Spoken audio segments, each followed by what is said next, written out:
अस्सलामुअलैकुम students, welcome to the accounting solution. आज हम आपके चैप्टर 2 अकाउंटिंग इक्वेशन की प्रॉब्लम नंबर 4 को डिस्कस करने जा रहे हैं।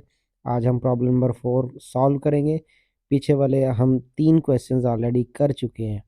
ठीक है जी। लिखा है show the effect of the following transaction upon the accounting equation.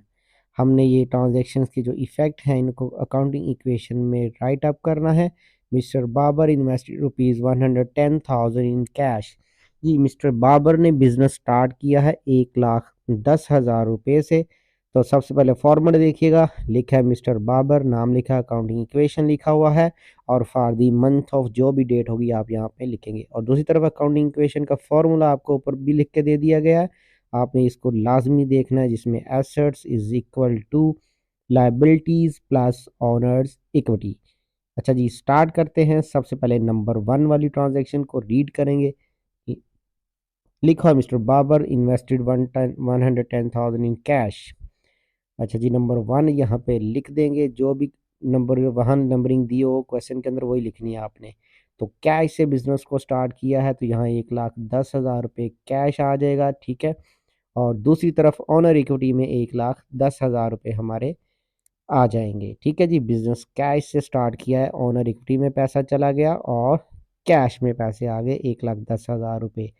पहली प्रॉब्लम्स में भी हमने ऐसे ही स्टार्ट किया था, शायद आपको याद हो, और याद रखना है आपने, भूलना नहीं। उसके बाद he purchase goods for cash 22,000 and credit ₹18,000। यहाँ पे देखें जी, क्या सूरत हाल है। कैश पे हमने गुड्स बाय की हैं एंड क्रेडिट पे बाय की हैं। हमने नकद भी चीज़ें खरीदी हैं और उधार भी खरीदी हैं। यहाँ पे देखिएगा, हमने टोटल गुड्स जो है वो 40,000 की परचेज़ की हैं, 22,000 प्लस 18,000, तो टोटल 40,000 रुपीज़ की हमने गुड्स परचेज़ की हैं, जिसमें से 22,000 पे कर दिया, 18 अभी पे करना है।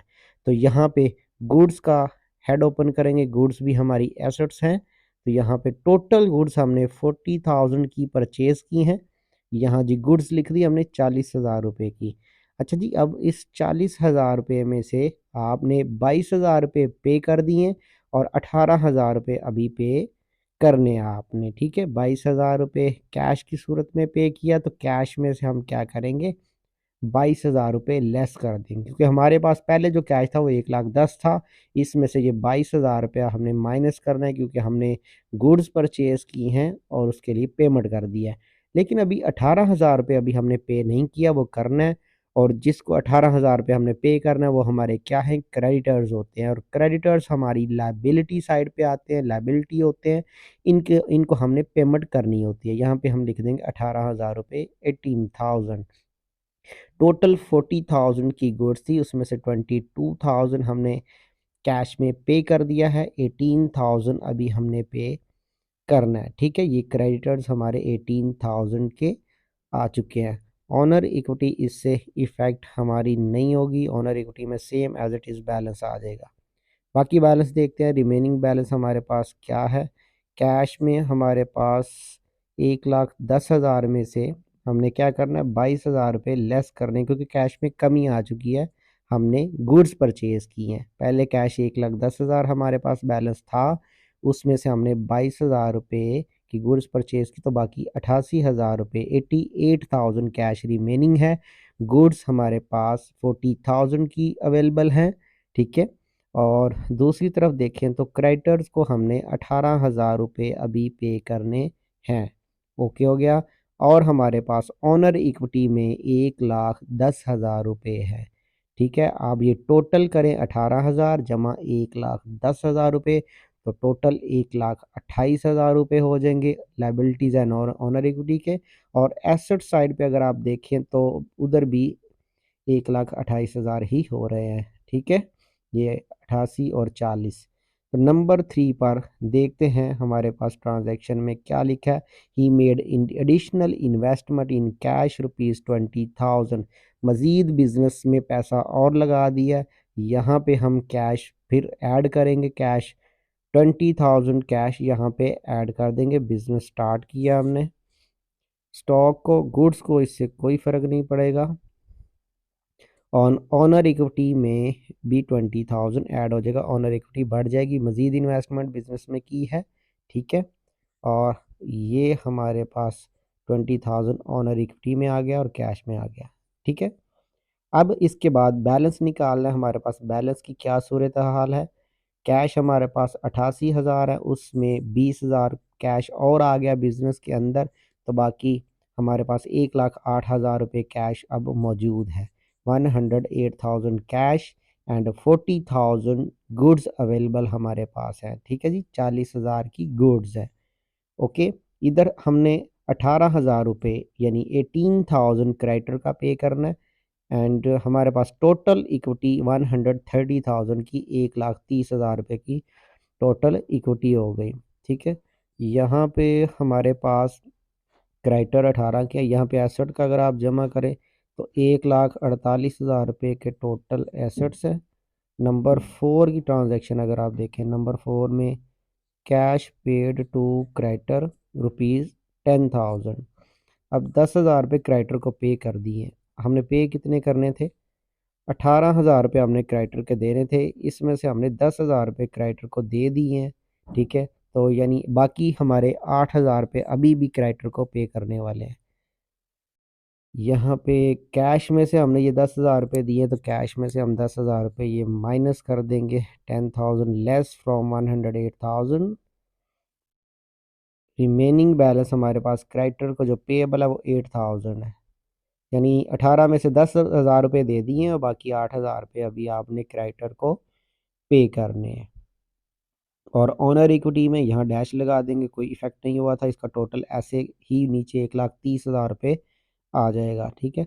और यहाँ पे हमारे पास जो कैश का रिमेनिंग बैलेंस है वो 98,000 रुपये रह जाएगा, 1,08,000 में से 10,000 रुपये लेस कर देंगे, यानी 108,000 में से 10,000 लेस करेंगे तो बाकी 98,000 total cash, net cash available है हमारे पास, एंड 40,000 गुड्स अवेलेबल है हमारे पास, ठीक है। अगर ये आप सम करें तो 138,000 हो रहा है, जिसमें 98,000 का कैश है।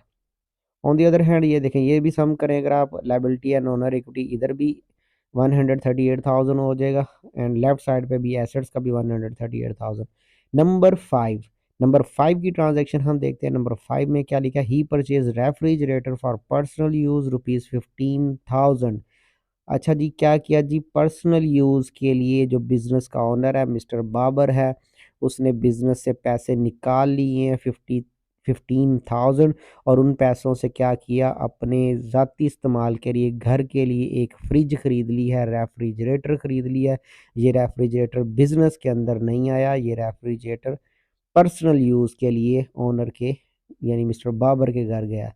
तो पैसे कहाँ से लिए, बिज़नेस से पैसे निकाले हैं, तो यहाँ कैश में से 15,000 रुपये निकाल लिए हैं मिस्टर बाबर ने, तो कैश हमारा लेस हो जाएगा, कम हो जाएगा, 15,000 लेस कर देंगे। गुड्स को इससे कोई फ़र्क नहीं पड़ेगा और क्रेडिटर्स को भी कोई फ़र्क नहीं पड़ेगा।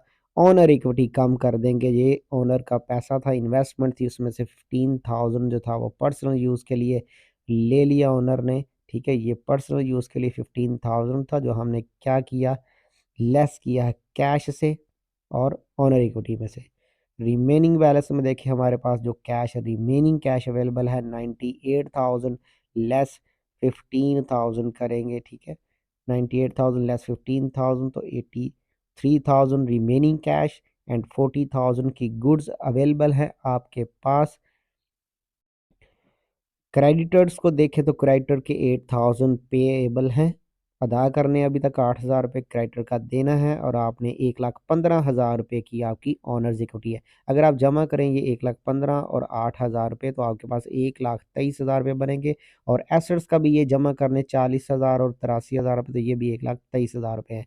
अब नंबर 6 पे हम देखते हैं कि क्या ट्रांजैक्शन में क्या लिखा हुआ है, आइए देखते हैं। He paid rent ₹2,000 and rent outstanding ₹1,000। अच्छा जी, इसका क्या मतलब है कि टोटल हमारा रेंट का एक्सपेंस 3,000 रुपये थे, जिसमें से हमने 2,000 रुपये पे कर दिए, अदा कर दिए, और 1,000 रुपये अभी तक अदा करने हैं। 1,000 पेएबल है, 2,000 पे कर दिए, 1,000 अभी पेएबल हैं, अदा करने हैं, तो टोटल रेंट 3,000 रुपये था।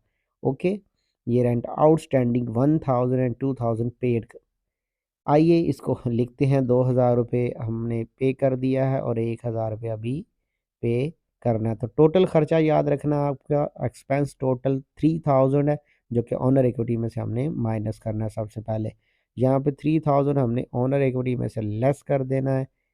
एक्सपेंसेस सारे ओनर इक्विटी में से लेस होते हैं और प्रॉफिट यहाँ पे ऐड हो जाते हैं। ठीक है, और देखिएगा हमने इसमें से पे कितना कर दिया, 2000 पे कर दिया, कैश में से पे किया। पेमेंट तो कैश में से ही करनी है। ठीक है, यहाँ से 2000 लेस हो जाएगा 83,000 में से। गुड्स इससे इफेक्ट नहीं होगी, डैश लगा देंगे हम। और दूसरी तरफ देखें तो आपके पास यहाँ पे एक नई लायबिलिटी जनरेट करेंगे, नया हेड लायबिलिटी का खोलेंगे, आउटस्टैंडिंग रेंट का, यानी रेंट अभी हमने पे करना है। ये भी हमारी लायबिलिटी है, हमारी जिम्मेदारी है कि हमने ये 1000 रुपये अदा करने हैं। अब एक और लायबिलिटी हमारे पास आ चुकी है, दो लायबिलिटीज़ हो गई हैं हमारे पास, क्रेडिटर और आउटस्टैंडिंग रेंट। और यहाँ पे लिख देंगे कि 1000 अभी पेएबल है, पे करना है। ओके जी, 1000 मेंशन कर दिया हमने। इससे क्रेडिटर इफेक्ट नहीं होंगे, डैश लगा देंगे हम। टोटल कर लेते हैं, हमारे पास जो बाकी बैलेंस है, कैश का कितना बैलेंस है, 83,000 में से 2000 रेंट का पे कर दिया, बाकी 81,000 कैश। और गुड्स हमारे पास स्टॉक पड़ा हुआ है जी 40,000 का। तो ये टोटल एसेट्स हो गए 1,21,000 रुपये के, 121,000 के हमारे पास एसेट्स हैं। लायबिलिटी का टोटल भी इतना हमारे पास होना चाहिए, इक्वल आना चाहिए लायबिलिटी एंड ओनर इक्विटी का।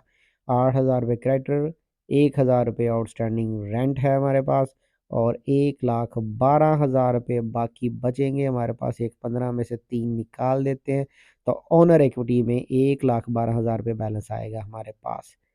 1,12,000 रुपये ओनर इक्विटी, ठीक है, 1,12,000 रुपये की हमारे पास ओनर इक्विटी है, 8,000 रुपये क्रेडिटर्स हैं और 1,000 रुपये का आउटस्टैंडिंग रेंट है, तो ये भी 1,21,000 रुपये हो गए। ठीक है, तीन वैल्यूज़ हमने जमा कर ली, ओनर इक्विटी और दोनों लाइबिलिटीज़, इसमें आउटस्टैंडिंग रेंट और क्रेडिटर। ये अगर आप जमा करें तो ये भी 1,21,000 रुपये है, यानी एसेट्स भी 1,21,000 रुपये के हैं। तो assets is equal to liability plus owner equity, ये भी 1,21,000 रुपये है। ठीक है, वीडियो अच्छी लगी हो तो लाजमी वीडियो को लाइक करना और चैनल को सब्सक्राइब करना नहीं भूलना। ठीक है, ताकि आपको आने वाली वीडियो का पता चलता रहे। लाजमी चैनल को आपने सब्सक्राइब करना है। मिलते हैं नेक्स्ट वीडियो में, दुआ में याद रखिएगा। अल्लाह हाफिज़।